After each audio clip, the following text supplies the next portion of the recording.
It is believed that somewhere in the high mountains of Peru lies wealth beyond imagining.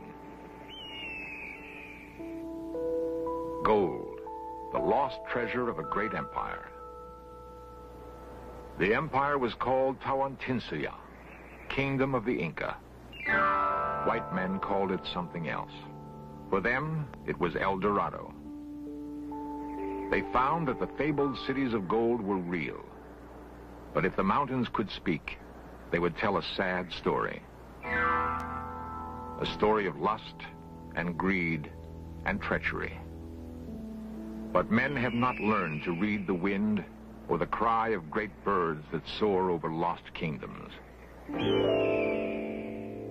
The secret is safe for a while yet. The green world between the peaks has not given up the treasure of the Incas. Men still search, some out of love for the past, some out of love for gold. Now the in search of cameras come closer than men have been before to the heart of the mystery of the great Inca treasure. The wealth of a once great nation has been just out of reach for 400 years. It has inspired the search for Inca treasure.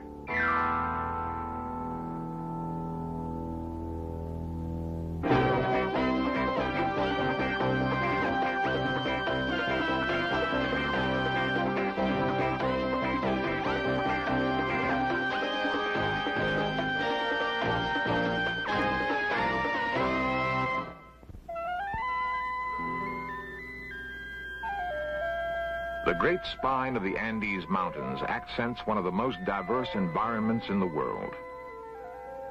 It is a land of many wonders, which has attracted the curious and the greedy for centuries.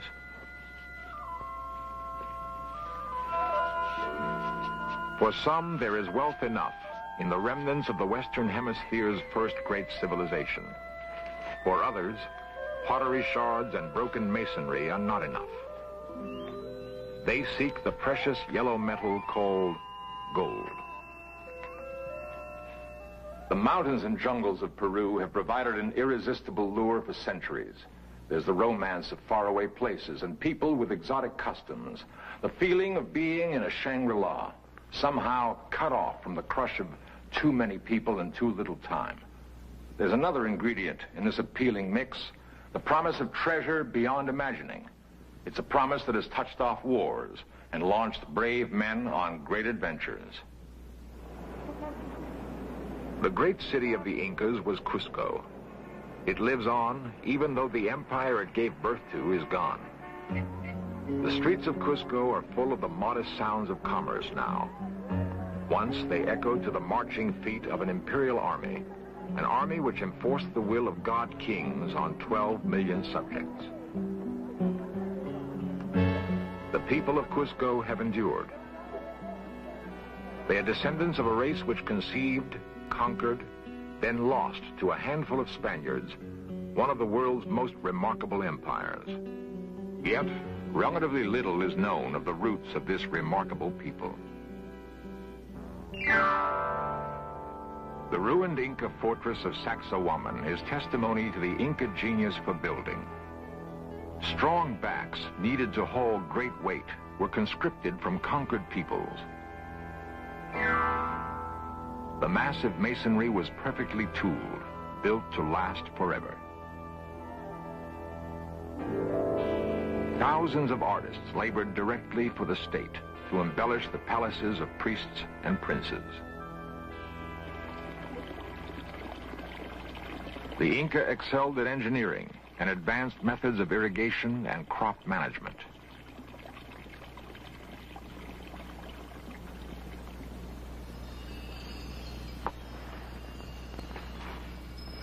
Even in death, the Inca were a proud and disciplined race. At the National Museum of Anthropology and Archaeology in Lima, Dr. Edward Verstellen and his colleagues inspect an Incan mummy. Much of what is known about Inca civilization comes from studying graves. The things a person considered important in death say much about how he lived his life.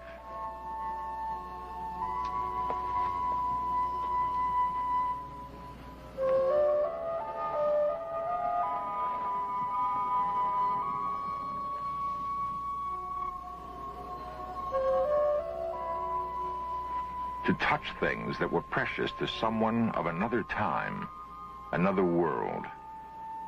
It is an irreverence born of a need to know. In the quest for knowledge, investigators must compete with those whose quest is for riches. There's a thriving black market in Inca gold and artifacts. This Inca might have lived in glorious times. He might have seen an empire created in less than 30 years, or witnessed the arrival in 1527 of a Spaniard named Francisco Pizarro. That arrival was barely 100 years from the Inca's explosion of conquest. But for the empire, that was all the time there was to be. In one of the most amazing events of history, the great and mighty of the Inca nation would vanish into the jungle, driven into oblivion by 180 men in rusting Spanish armor. Hiram Bingham was one of many who would devote part of his life to following the blurred trail left by the Inca. The young Yale archaeologist and explorer entered the Andes in 1910. He believed that the Inca must have built another great city once they abandoned Cusco to the Spanish. Bingham knew that Pizarro had held the Inca king Atahualpa captive, and that an enormous ransom in gold was raised to meet Pizarro's demands. But Pizarro had the Inca king murdered before the gold was safely in his hands. Bingham might have reasoned that to find the lost city of the Incas was to find the gold that had eluded Pizarro. The explorer devoted more than a year to his quest.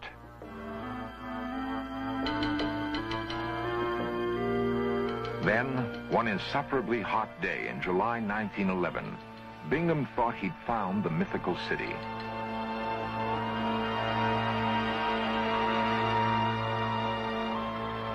As Bingham approached the ghost city that would be called Machu Picchu, he was convinced that his long search had paid off, that he had truly found the last capital of the Incas.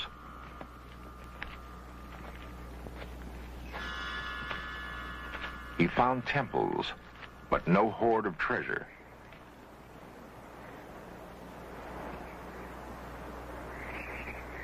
Bingham wrote that he had never seen such exquisite masonry. Temples open to the sky, undoubtedly constructed for sun worship.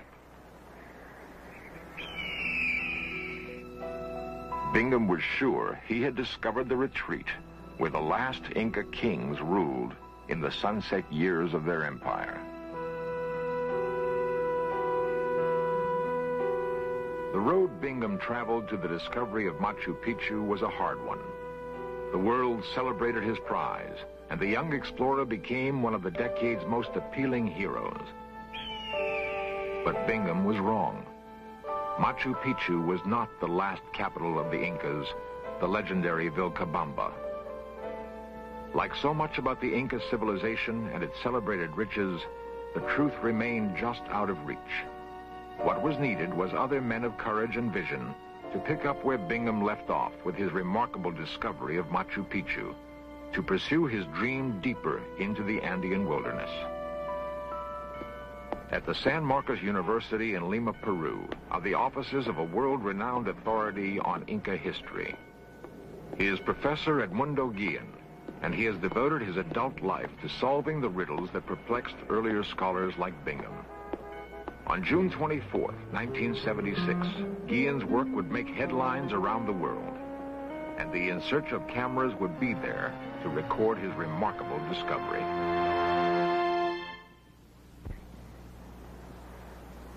In a quiet valley of the Rio Pampacona, northeast of Cusco, the stage is set for one of the great modern feats of exploration. It is 1976, and men have traveled to the moon in spaceships. But to travel here means saddle sores, blistered feet, and aching muscles. For Edmundo Guillen, it is a small price to pay. Together with 10 colleagues from Peru and Poland, he is setting out on a great adventure.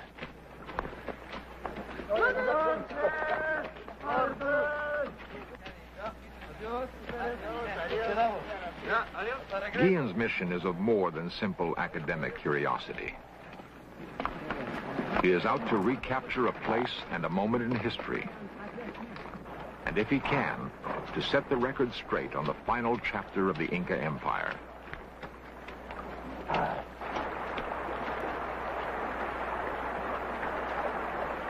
The popular belief is that Pizarro's murder of the Inca king Atahualpa brought the old empire instantly to its knees. Guillen thinks that murder was just the beginning of the end for the Inca.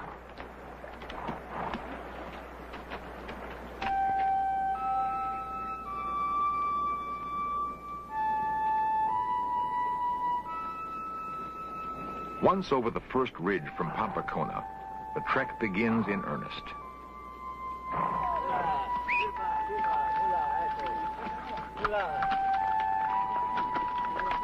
Hiram Bingham saw this country before Edmundo Guillen was born. He gloried in its breathtaking beauty and struggled valiantly to unlock its mysteries. But Bingham did not have the blood of Incas in his veins. Guillen does.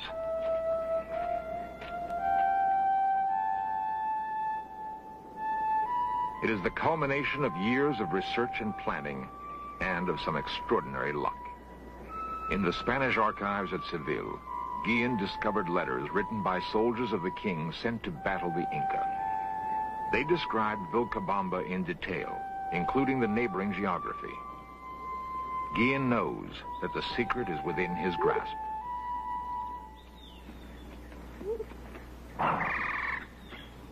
One Spanish soldier wrote, "When I entered Vilcabamba, the city was desolate. The palace of the Inca burned. The food storages sacked." The letter was dated June 24th, 1572. Guillen vows he will re-enter Vilcabamba on the same day of the same month.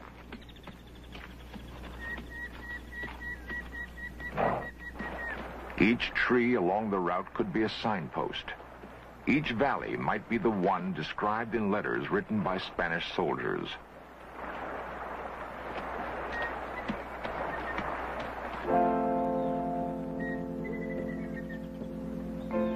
The painstaking research is paying off for Guillen and his band. There are minor discoveries to be made almost every day of the long trek. Tantalizing portents of what may lie beyond the next stream, over the next ridge. Along a river named on no map, Guillen and his band are intrigued by what seems to be a cave entrance.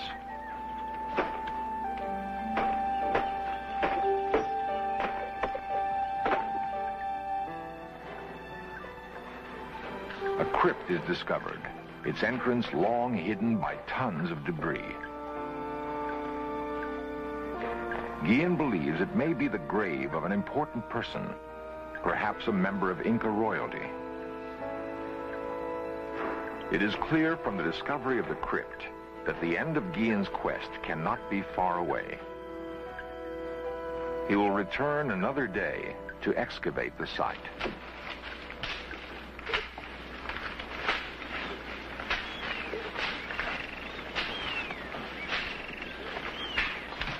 Great effort is still required if the last chapter to the Inca Empire is not to be written from the memoirs of some long-dead Spanish priest who may have been angered because proud savages worship the sun.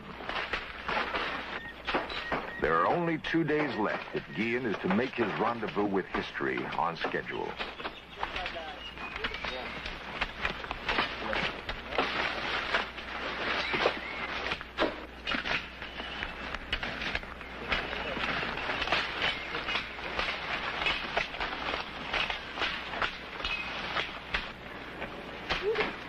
It is here, just as Guillen knew it would be.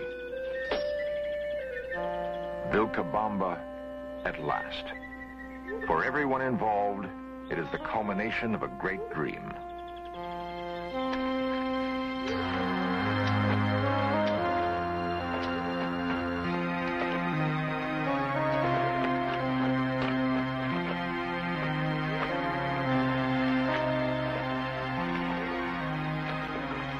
It is 10 a.m., June 24th.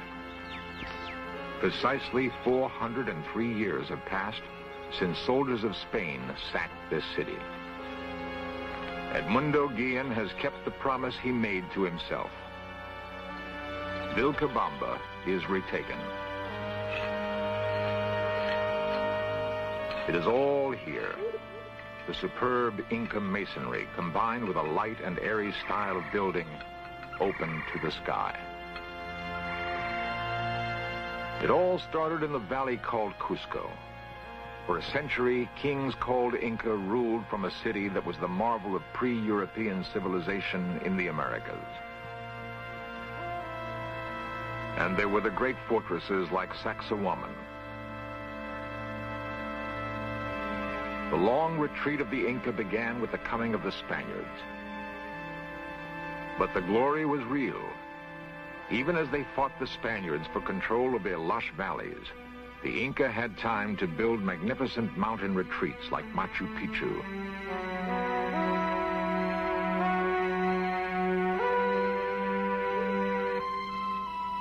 Guillen believes he has at last discovered the real thing, larger by far than Machu Picchu. From records left by two Spanish friars who visited Vilcabamba in 1570, Guillen begins to reconstruct the city in his mind.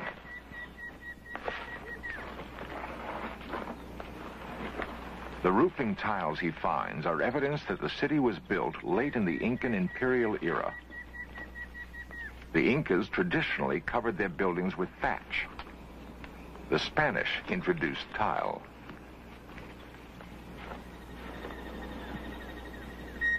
There will be time for only a brief survey of his remarkable discovery. Later, others will come to assist with the detailed excavation necessary to piece together the last years of Inca greatness. The trained eye finds much evidence which helps date the construction of the long-hidden city. Almost everything Guillen finds seems to have been built about the same time. He feels this is a clear indication that Vilcabamba was hastily constructed as a refuge from encroaching Spanish soldiers.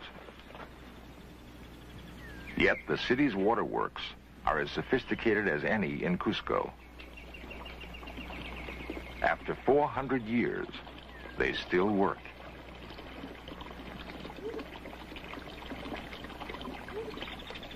The city was carefully planned and could have withstood a long siege by any army. There was the Temple of the Sun, perhaps as grand as any at Machu Picchu. Guillen finds evidence that it was faced with solid gold. Sun temples were both centers of worship and astronomical observatories. The placement of stones aided the Inca in studying the movement of stars. Their knowledge of astronomy was remarkably advanced. The Inca were remarkable builders, yet they never standardized their tools or techniques. They were familiar with higher mathematics and never invented the wheel.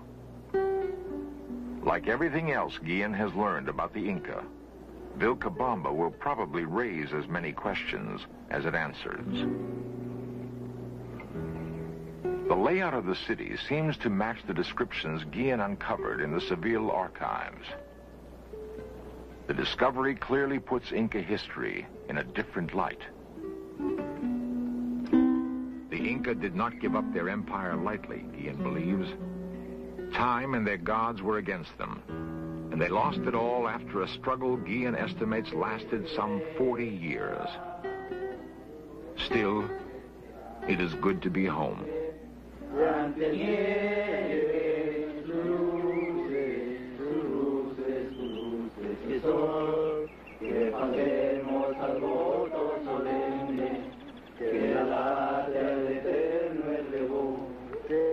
hacemos a voto solemne que la patria defendemos.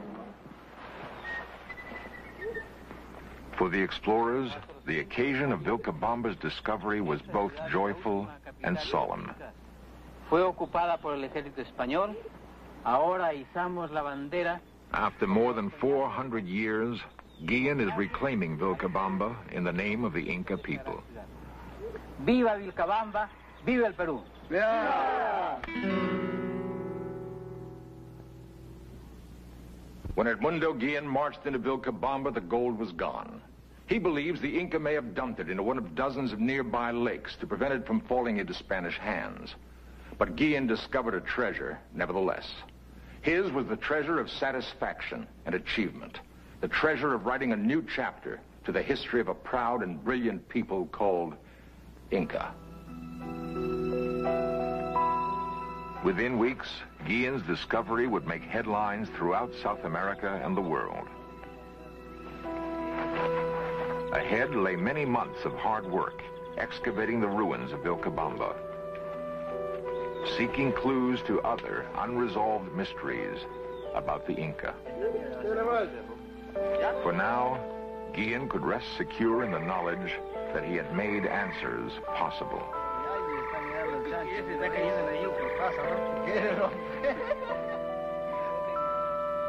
Missions.